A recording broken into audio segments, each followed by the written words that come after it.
UAE نے زیونی حکومت کے ساتھ سفارتی تعلقات قائم کرنے کا جو غداری والا سمجھوتا کیا ہے، سیکیورٹی کے میدان میں اس کے کئی نتیجے سامنے آنے والے ہیں۔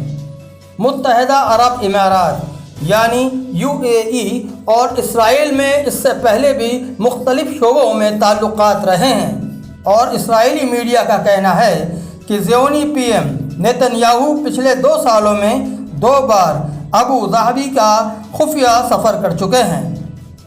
لیکن ان تعلقات کا مغربی ایشیا، ویسٹرن ایشیا میں دونوں فریق کے لیے سیکیورٹی کے میدان میں کوئی نتیجہ سامنے نہیں آیا، جبکہ اب ان تعلقات کی کھل کر کیے گئے اعلان کے تعلقات سے علاقے میں ضرور کچھ نتیجے سامنے آئیں گے۔ غداری کے اس سمجھوتے کا ایک نتیجہ تو یہی ہے کہ UAE جو علاقے میں اکنامک ڈیولپمنٹ کا ایک ماڈل بنانا چاہتا ہے، بد امنی کا سامنا کرے گا، جبکہ اکنامک ڈیولپمنٹ کی بنیادی شرط مضبوط حفاظت ہے۔ اسرائیل اور امارات کے بیچ رشتے قائم کرنے کے 72 گھنٹے کے اندر لیبیا میں UAE ایمبیسی کی عمارت میں آگ لگا دی گئی۔ اس سمجھوتے کے خلاف ترپولی میں لوگوں نے ایمبیسی کی عمارت پر حملہ کر دیا اور اس عمارت کے ایک حصے کو آگ لگا دی۔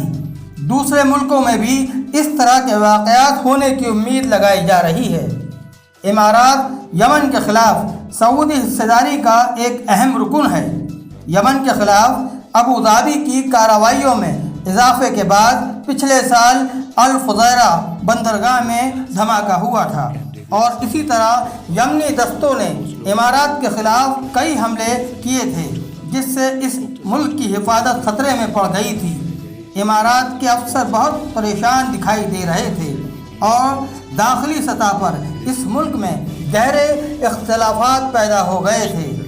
اسی وجہ سے امارات نے یمن سے اپنی فوجوں کو واپس بلانے اور جنگ میں اپنی حصہ داری کم کرنے کا فیصلہ کیا تھا۔ زیونی حکومت کی اسلامی دنیا کے عوام میں اتنی نفرت ہے کہ اس کے ساتھ باضابطہ طور پر تعلقات قائم کرنا امارات میں داخلی سطح پر بھی حفاظت کے لیے چیلنج پیدا کر سکتی ہے، بلکہ حکومتی گلیاروں میں بھی اختلاف پیدا کر سکتی ہے۔ اس کی ایک وجہ یہ ہے کہ زیونی حکومت کے ساتھ امارات کا سمجھوتا اس وقت ہوا ہے جب اسرائیل نے امریکہ کی حمایت کی وجہ سے فلسطینیوں کے خلاف تشدد کو اور زیادہ بڑھاوا دیا ہے، اور یہ سمجھوتا زیونی حکومت کی حمایت اور فلسطینیوں سے غداری کا سمجھا جا رہا ہے۔ امارات اور اسرائیل کے بیچ نام نہاد سمجھوتے کا ایک اور نتیجہ فلسطینی گروپ کی طرف سے سامنے آنے والا ہے، جو ممکنہ رد عمل ہوگا۔ غداری کے اس سمجھوتے میں فلسطینیوں کے حق میں کچھ بھی نہیں ہے، اور سن 1978 کے کیمپ ڈیوڈ معاہدے اور 1974 کے اربا ویلی معاہدے کے خلاف زمین کے مقابلے میں امن نہیں ہے، بلکہ امن کے مقابلے میں بد امنی ہے۔ بنا نتیجوں والے اس سمجھوتے نے فلسطینیوں کو ایک اہم پیغام دیا ہے کہ مغربی ایشیا کا علاقہ اب اپنی مدد آپ کے اصول سے زیادہ قریب ہو گیا ہے۔ مطلب یہ ہے کہ اس سمجھوتے کے بعد فلسطینی اس نتیجے پر پہنچ گئے ہیں کہ وہ اپنی حفاظت کے لیے عرب ملکوں پر بھروسہ نہیں کر سکتے، کیونکہ اب اس بات کی امید بہت بڑھ گئی ہے کہ دوسرے عرب ملک بھی اسرائیل کے ساتھ رشتے قائم کرنے لگے ہیں۔ حماس کے پولٹ بیورو کے ممبر خلیل الحیہ نے زور دے کر کہا ہے، UAE حکمرانوں کی طرف سے اسرائیل کے ساتھ رشتے قائم کرنے کا سمجھوتا عرب اتحاد کو نقصان پہنچائے گا۔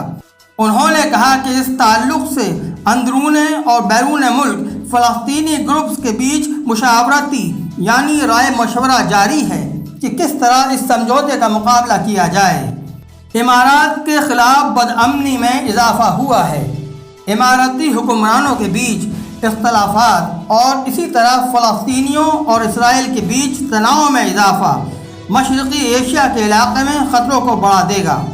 الحیہ نے ہوشیار کیا ہے کہ علاقے میں کسی بھی وقت اسرائیل کے ساتھ ٹکراؤ شروع ہو سکتا ہے۔ آپ اپنی رائے کمنٹ میں ضرور دیں۔